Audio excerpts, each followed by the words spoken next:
Assalamualaikum warahmatullahi wabarakatuh. Perkenalkan, kami dari kelompok 7 dengan anggota saya sendiri, Septi Nur Aini, dengan teman saya, Mulyani Rahayu, dan salah satu Lailatul Badriyah. Video ini dibuat untuk memenuhi tugas administrasi dan manajemen pendidikan. Di dalam video ini, kami kelompok 7 akan menjelaskan tentang manajemen peserta didik.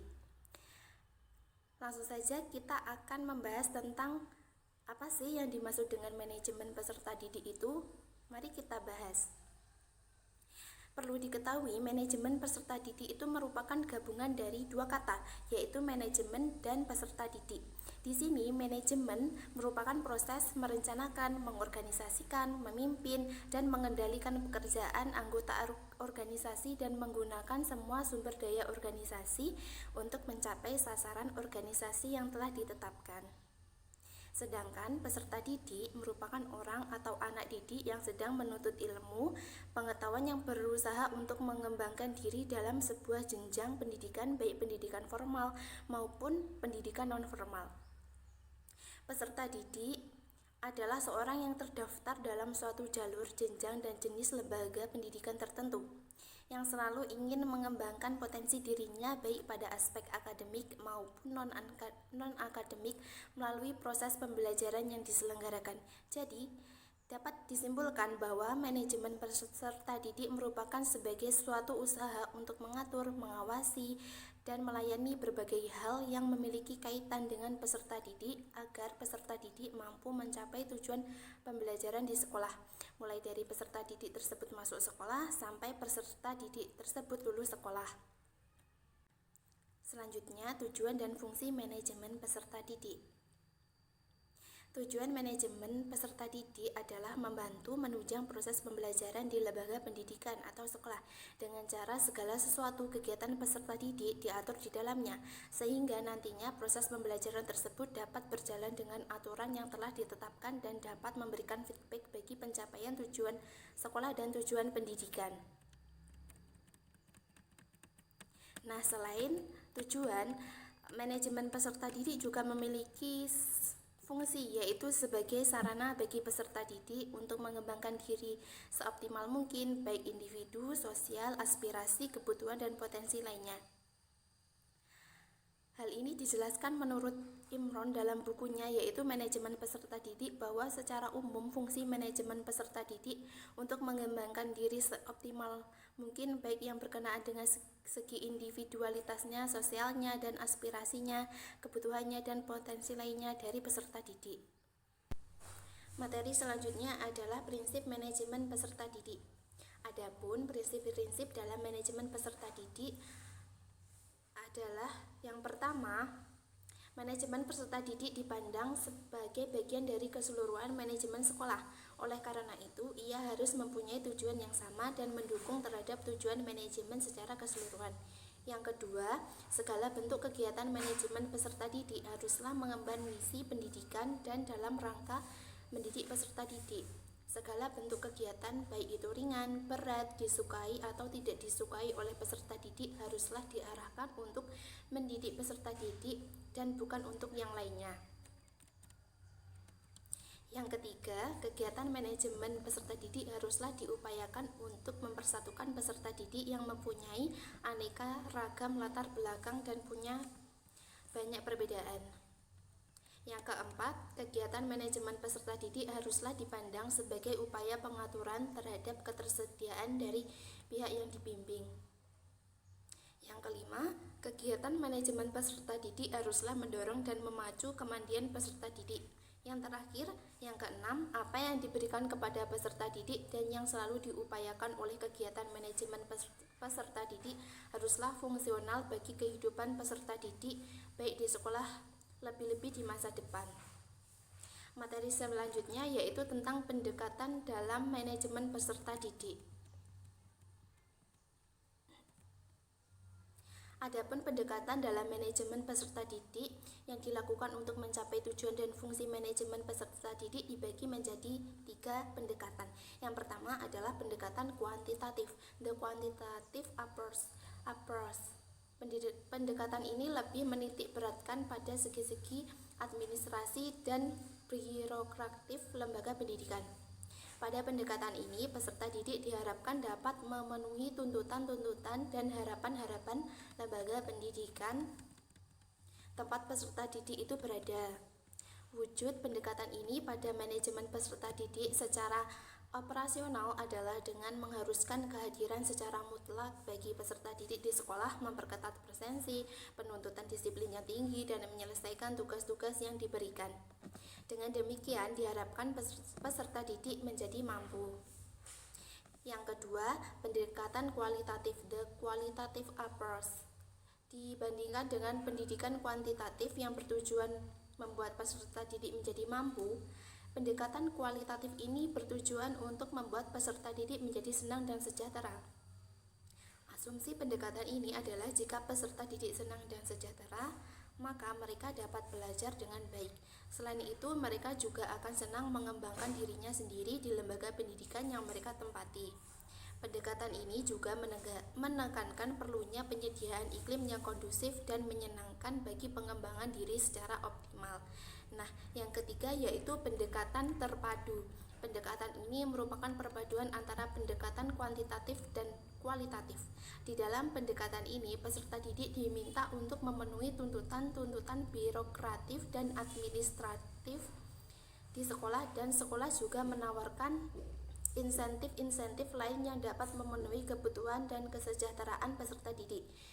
Misalnya, peserta didik diminta untuk menyelesaikan tugas-tugas berat yang diberikan dari pihak lembaga pendidikan, dan lembaga pendidikan menyediakan iklim yang kondusif untuk menyelesaikan tugas-tugas tersebut. Nah, itu saja penjelasan materi yang saya dapat sampaikan. Untuk materi selanjutnya akan dijelaskan oleh teman saya, yaitu Mbak Mulyani dan Salasatun. Bismillahirrahmanirrahim. Sebelumnya, perkenalkan, nama saya Mulyani Rahayu. Di sini saya akan melanjutkan materi yang telah disampaikan oleh Mbak Septi. Pada kesempatan kali ini, saya akan menjelaskan mengenai kegiatan dalam manajemen peserta didik dan layanan khusus dalam manajemen peserta didik. Langsung saja, yang pertama yakni kegiatan dalam manajemen peserta didik. Menurut Imron, kegiatan dalam manajemen peserta didik ada 9 macam. Yang pertama yakni perencanaan peserta didik. Yang dimaksud dengan perencanaan peserta didik adalah aktivitas merancang segala hal yang bersangkutan dengan peserta didik saat peserta didik tersebut masuk ke dalam suatu lembaga pendidikan atau sekolah sampai dengan kelulusannya. Yang kedua yakni penerimaan peserta didik. Penerimaan peserta didik adalah salah satu kegiatan dalam manajemen peserta didik yang sangat penting, dan Mas Turi menjelaskan yang dimaksud dengan penerimaan peserta didik adalah suatu proses pencarian, menentukan dan menarik pelamar yang mampu menjadi peserta didik pada sekolah atau lembaga pendidikan yang bersangkutan. Dan yang keempat adalah mengatur kehadiran dan ketidakhadiran peserta didik. Kehadiran peserta didik adalah suatu hal yang sangat penting, karena jika peserta didik tidak hadir, maka proses pembelajaran tidak dapat dilaksanakan. Jadi, dalam proses manajemen peserta didik, kegiatan mengatur kehadiran dan ketidakhadiran peserta didik itu sangat penting. Kemudian yang kelima yaitu mengatur pengelompokan peserta didik. Jadi, pada saat siswa sudah dinyatakan masuk ke dalam suatu lembaga pendidikan tersebut atau sekolah tersebut, peserta didik akan dikelompokkan sesuai dengan karakteristiknya. Suatu usaha ini bukan bermaksud untuk mengkotak-kotakkan, akan tetapi untuk keberhasilan mereka. Kemudian yang keenam adalah mengatur evaluasi peserta didik. Mengevaluasi peserta didik adalah suatu kegiatan yang sangat penting untuk dilakukan dalam proses pembelajaran, karena evaluasi peserta didik adalah sebagai tolak ukur keberhasilan pembelajaran yang telah dilaksanakan. Yang ketujuh yakni mengatur kenaikan tingkat peserta didik. Kenaikan kelas dapat diatur sesuai dengan kebijakan sekolah masing-masing. Kemudian langsung saja yang ke-8, mengatur mutasi dan dropout. Karena mutasi dan dropout ini seringkali menjadi permasalahan di dunia pendidikan. Oleh karena itu, mutasi dan dropout harus dihadapi dengan baik dan bijak agar tidak menimbulkan keruwetan yang berkelanjutan serta tidak mengganggu aktivitas sekolah secara keseluruhan. Kemudian yang terakhir yakni mengatur kode etik, pengadilan, dan meningkatkan kedisiplinan peserta didik. Pendidikan di sini didasarkan oleh norma-norma tertentu. Norma-norma dan aturan-aturan tertentu tersebut haruslah ditaati oleh peserta didik. Selain itu, pendidik juga harus mampu menjadi teladan dalam mentaati peraturan atau norma-norma tersebut. Kemudian poin selanjutnya, layanan khusus dalam manajemen peserta didik. Layanan khusus di sekolah pada dasarnya dibuat untuk memperlancar atau mempermudah proses pembelajaran serta untuk memenuhi kebutuhan siswa di sekolah.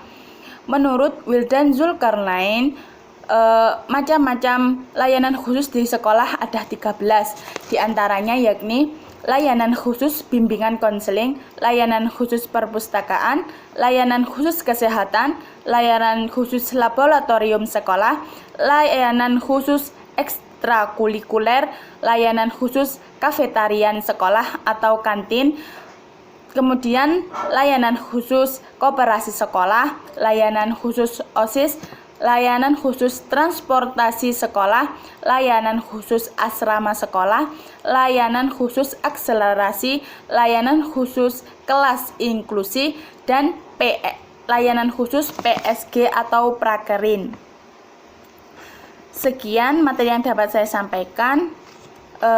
Materi selanjutnya akan disampaikan oleh Mbak Salasatun. Yang G. Urgensi manajemen peserta didik.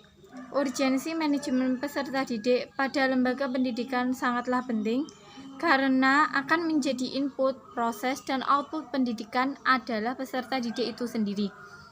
Manajemen peserta didik yang bermutu, yang berkontribusi pada adanya output yang bermutu. Secara hierarkis, manajemen peserta didik mempunyai dasar hukum sebagai berikut. Yang pertama, terdapat dalam pembukaan Undang-Undang tahun 1945 yang mengamatkan bahwa pemerintah Indonesia harus dapat melindungi segenap bangsa Indonesia dan seluruh tumpah darah Indonesia dan untuk memajukan kesejahteraan umum dan ikut serta melaksanakan ketertiban dunia berdasarkan kemerdekaan, perdamaian abadi, dan keadilan sosial. Yang kedua, berdasarkan pada Undang-Undang Dasar tahun 1945, bahwasanya pemerintah mewajibkan setiap warga negaranya untuk mengikuti pendidikan dasar selama 9 tahun, dengan pembagian 6 tahun di sekolah dasar dan 3 tahun di sekolah SMP atau sederajat. Dan juga pemerintah telah meloloskan biaya pendidikan selama proses pendidikan tersebut. Jadi tidak dipungut biaya sama sekali. Ketika peserta didik masuk ke sekolah, langsung mengikuti pelajaran seperti ke-8. BK kurang dikehendaki oleh kurikulum. Padahal BK ini sangat membantu konseling psikologi anak, apalagi terutama pada sekolah dasar. Jadi kurikulum sangatlah kurang berantusias untuk mengadakan BK tersebut dalam sekolahnya. Yang ke-9, pelaksanaan evaluasi peserta didik. Yang ke-10, orang tua masih belum menerima kenaikan kelas anaknya. Padahal si anak tidak kurang memenuhi persyaratan untuk kenaikan kelas. Yang ke-11, peserta didik banyak bermutasi dengan kurangnya alasan yang jelas. Jadi banyaknya orang tua memindahkan anaknya ke sekolah lain tanpa adanya penjelasan atau alasan yang jelas terhadap sekolah yang terdahulu. Yang ke-12, kegiatan ekstrakurikuler tidak dianjurkan ke semua kegiatan dalam ekstrakurikuler tersebut. Yang H, problematika manajemen peserta didik. Ada banyak sekali masalah-masalah yang terjadi dalam manajemen peserta didik, yaitu sebagai berikut. Yang pertama, belum mengerti sensus sekolah, jadi guru tidak paham mengenai apa manfaat dan kegunaan dari sensus sekolah tersebut. Yang kedua, rekrutmen peserta didik, jadi kurang adanya promosi sekolah terhadap warga sekitar lingkungan sekolah, sehingga minat orang tua untuk menyekolahkan anak terhadap sekolah tersebut itu tidak ada. Jadi kurang adanya promosi lah. Rekrutmen ini tidak menambah peserta didik, tidak, akan tetapi malah tidak ada yang mau sekolah di situ karena kurang adanya promosi. Yang ketiga yaitu adanya nota dari pejabat agar anak diterima di sekolah favorit. Yang keempat, sulit anak menerima kondisi keseluruhan lingkungan sekolah.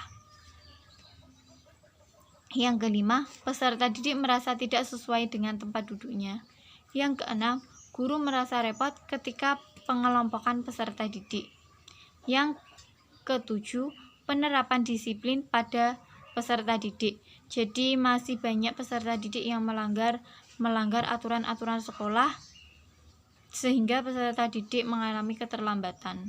Padahal BK ini sangat membantu konseling psikologi anak, apalagi terutama pada sekolah dasar.